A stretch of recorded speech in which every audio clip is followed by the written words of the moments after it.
할렐루야. 지난 시간에는 우리가 결혼의 원리를 살펴보았습니다. 오늘은 성경적 가정의 원리에 대해서 말씀을 나누도록 하겠습니다.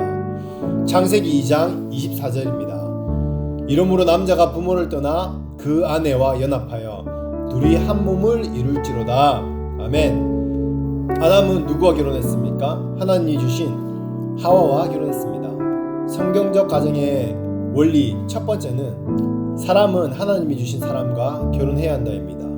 그런데 창세기 6장 1절에서 3절에 보면 사람이 땅 위에 번성하기 시작할 때 그들에게서 딸들이 나니 하나님의 아들들이 사람의 딸들의 아름다움을 보고 자기들이 좋아하는 모든 여자를 아내로 삼지라.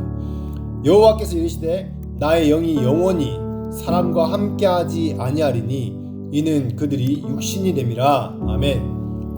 하나님의 아들들이 자기 눈에 아름답게 보이는 세상의 아름다운 여인들을 찾아서 결혼했습니다. 그 일로 하나님은 슬퍼하셨고 노아의 홍수와 같은 일이 벌어졌습니다. 이것은 신앙과 직결되는 이야기입니다. 바로 영적으로 준비되어야 하나님이 주신 배우자를 알아보고 분별해서 결혼할 수 있게 되는 것입니다. 두 번째, 성경적 가정의 원리는 아담은 하와와 결혼했다입니다. 즉 남자와 여자만, 서로 남자와 여자 간 이 둘만 결혼할 수 있다는 것입니다. 하나님은 결혼 배우자로 또 다른 남자 2를 만들지 않았습니다. 또 다른 남자 2, 3를 만들지 않았다는 것입니다. 동성연애는 하나님의 창조 질서를 거스르는 일입니다. 소돔이 왜 멸망한 줄 아십니까? 바로 이 동성연애, 이 죄 때문에 유황불로 심판을 받은 것입니다. 하나님은 남자와 여자 간에만 결혼을 할 수 있다고 인정하셨습니다. 남자와 남자, 여자와 여자 간의 결혼은 하나님의 창조 질서를 파괴하는 것입니다. 인간의 타락에는 항상 성적인 타락이 앞장서서 주도하게 되어 있습니다. 지금 이 동성연애는 전 세계적으로 심각한 수준에 이르렀습니다. 동성연애를 반대하는 것이 죄악을 짓는 것 같은 분위기가 전 세계의 사회적 전반에 파다합니다. 원래 하버드 대학교는 일반 대학이기 전에 청교도들이 세운 신학교입니다. 이 하버드 대학교의 표어가 무엇이냐면 바로 진리입니다. 그런데 지금은 그 역사적인 신학교가 완전히 좌경화되어서 인본주의 기반으로 하는 신학을 가르치고 있습니다. 그리고 대학교 사이트에 들어가 보면 이 하버드 대학교에 인증한 단체가 있습니다. 여기에는 5,000명 이상의 동성연애자가 있고 학생, 교수진, 직원 그런 사람들이 다 소속되어 있습니다. 이것이 바로 사단의 작전입니다. 동성연애자를 목회자로 인정하는 교단이 요즘 얼마나 많습니까? 동성연애를 합법적으로 통과한 도시와 나라들이 얼마나 많습니까? 제가 전에 살았던 호주나 뉴질랜드나 유럽이나 동성 결혼과 입양이 법적으로 통과되어 있습니다. 그래서 여자와 여자가, 남자와 남자가 부부로 인정할 수 있고 아이까지 입양할 수 있게 되었습니다. 그런데 이것을 반대하면 시대에 뒤떨어지는 것처럼 사람들이 생각합니다. 그럼 이런 세대에서 자란 아이들 어떻게 되겠습니까? 우리는 분명히 시대가 바뀌더라도, 세상의 법이 바뀌더라도 창조적 원리, 하나님께서 창조하신 그 원리, 남자와 여자만 결혼해야 하는 것입니다. 이것이 하나님의 창조 원리입니다. 세 번째 가정의 원리는 한 남자와 한 여자만 결혼해야 한다는 것입니다. 하나님은 아담에게 하와 한 여자만 만들어 주셨습니다. 두 여자를 만들어 주지 않았습니다. 동시에 여러 남편을 가지거나 여러 아내를 가지는 것은 창조 질서를 파괴하는 것입니다. 성경에 나오는 최초의 이 가정 파괴범 라멕이 있습니다. 이 라멕이 누구입니까? 가인의 7대 손, 가인의 후손입니다. 사단의 영역에서 나온 후손들입니다. 라멕은 두 아내를 두어서 그때부터 가정의 창조 질서가 파괴되기 시작했습니다. 우리는 십계명에서 내 이웃의 아내를 탐하지 말라 이렇게 말했습니다. 자기 아내 외에, 자기 남편 외에 다른 유부남, 유부녀를 탐하는 것은 하나님을 정면으로 대항하는 것입니다. 가정은 하나님이 만드신 거룩한 곳입니다. 마지막 때에 사단은 가정을 파괴하는 일에 아주 최선을 다하고 있습니다. 지금 사회의 심각한 하도가 무엇입니까? 청소년 문제입니다. 이혼한 결손 가정에서 자라난 이 다수의 아이들이 마약과 약물과 수많은 성적인 문제들을 겪고 있습니다. 결혼하지 않은 싱글들, 여러분, 결혼 전에 분명한 크리스찬 결혼관을 가지고 결혼해야 됩니다. 그렇지 않으면 이 밀려오는 세속의 결혼관, 세속적인 물결에 그냥 쉽게 넘어집니다. 이제 여러분들도 알다시피 크리스찬과 넌 크리스찬의 이혼율이 별반 다를 것이 없습니다. 비율의 차이가 없습니다. 이건 놀랄 일도 아닙니다. 지금 교회가 어떻게 가르치고 있습니까? 우리는 이 창조의 원리를 알고 결혼해야 합니다. 아멘이십니까, 여러분? 이것이 바르지 않으면 결혼을 미루더라도 결혼 전에 하나님이 기뻐하시는 결혼관을 가져야 합니다. 그래야 당사자들이 고통 덜 받고 상처를 덜 받게 되는 겁니다. 네 번째, 성경적 가정의 원리는 남자가 부모를 떠나는 것입니다. 창세기 2장 24절입니다. 이러므로 남자가 부모를 떠나, 아멘. 남자가 부모를 떠났다라고 성경에서 말하고 있습니다. 그런데 한국의 문화가 어떻습니까? 유교가 백그라운드이기 때문에 이 반대로 가르칩니다. 유교에서는 부모의 우선순위를 가장 크게 둡니다. 우선 부모를 공경하는 것이 가장 예의 바르다라고 말합니다. 그렇게 해야 눈초리를 안 받습니다. 그러니까 고부간의 갈등이 끊임없이 이어집니다. 성경에 창조의 원리를 어긋났기 때문에 그런 고통을 계속적으로 받고 있는 것입니다. 그러나 성경은 부부가 남편과 아내가 가정의 최고의 중심 단위라고 말합니다. 부모도 아니고 자식들도 아니고 형제들도 아닙니다. 우리는 이것을 반드시 지켜야 됩니다. 특별히 한국 유교적인 생각에서는 이렇게 할 수 없습니다. 그리고 이것에 벗어나지 못한 형제님들이나 남편분들이 있다면요, 이것을 분명하게 하지 않으면 평생 자기 아내와 가정을 고생시키고 사단에 이 걸림돌을 항상 만들고 맙니다. 성경에서는 분명히 남자가 부모를 떠나라고 말씀하고 있습니다. 남자가 결혼해서 부모 밑에 종속되어 있기 때문에 그런 것입니다. 그런 남자는 부모를 자기 아내보다 더 사랑하고 부모를 더 우선순위에 둡니다. 부모를 공경하지 말라는 말이 아닙니다. 성경에서 말하는 것은 부모가 아니라 자기 아내와 한 몸을 이루게 되라 말씀하신 것입니다. 그래서 부모도 자녀도 부모보다 우선되지 않게 해야 됩니다. 그리고 가정의 머리는 부부가 평등한 것이 아니라 공동인 것이 아니라 남편입니다. 남편이 가정의 머리로 하나님께서 세우셨습니다. 그리고 이 남자의 머리는 그리스도입니다. 남자의 머리가 부모가 아니라는 것을 알아야 됩니다. 여자의 머리는 남자이고 남자의 머리는 그리스도이십니다. 이것이 하나님이 만든 질서입니다. 그리고 결혼시키는 부모님들도 반대로 알아야 되는 것은 결혼 보내는 아들이든 딸이든 결혼하면요, 결혼한 부부 안에서 해결할 수 있도록 조언해야 됩니다.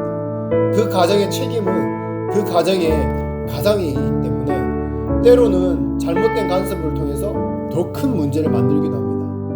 그래서 우리는 이 부분을 상당히 조심해야 됩니다. 부모 입장에서는 도와주는 것이지만 성경적으로 오히려 자녀를 고생시키게 만드는 것입니다. 그래서 대부분의 아들 고생은 어디서 시작됩니까? 시어머니부터 나옵니다. 시어머니가 며느리를 핍박하면 누가 고생합니까?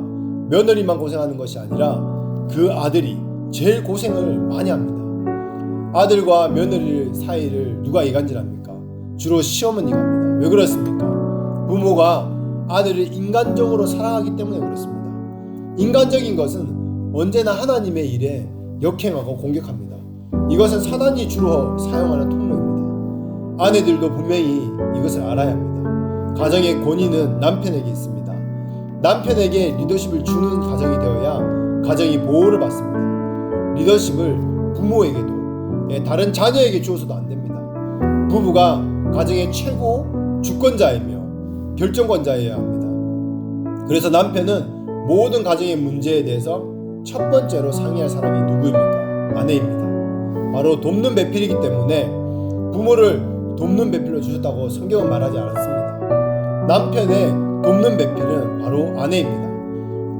가정의 가장 중요한 결정은 반드시 아내와 상의하고 다른 형제나 부모나 어떤 사람보다 우선적으로 아내 말을 들어야 합니다. 아내에게는 아무 말도 안 하고 부모와 상의해서 덜컥 결정하고 형제와 상의해서 결정하고 그런 사람은 아주 심각한 남자들입니다. 이런 사람들이 자기 아내를 아주 괴롭게 하는 사람입니다. 부부관계를 아주 어렵게 하는 사람입니다. 한국에서는 자기 아내를 사랑하는 것은 팔불출이라고 부릅니다. 그래서 별로 안 좋게 보기도 합니다. 하지만 자기 아내를 사랑하는 것이 성경에서 말씀하고 있는 진리입니다. 한국 유교 문화권에서 일어나는 모든 고부간의 문제, 시댁과 친정 간의 문제는 바로 남편에게 달려 있습니다. 원인이 무엇입니까? 남자가 부모를 안 떠나는 문제 때문입니다. 남자가 부모를 안 떠났기 때문입니다. 그래서 부모와 형제라 할지라도 부부 문제에 관여하면 안 됩니다. 도움을 요청하기 전에 부부 문제는 부부끼리 해결하게 해야 합니다. 도움을 요청할 때는 옆에서 도와주시되 주도권은 부부가 가지고 해결해야 합니다. 다섯 번째 성경적 가정의 원리는 남편은 부모를 떠나 아내와만 연합해야 합니다. 아내와 남편은 하나가 되어야 합니다. 왜 그렇습니까? 같은 몸에서 나온 내 뼈기 때문입니다. 그래서 한 몸처럼 하나가 되는 상태를 유지해야 됩니다. 떨어지면 안 됩니다. 그러면 꼭 문제가 생깁니다. 요즘 한국에 기러기 부부가 너무 많습니다.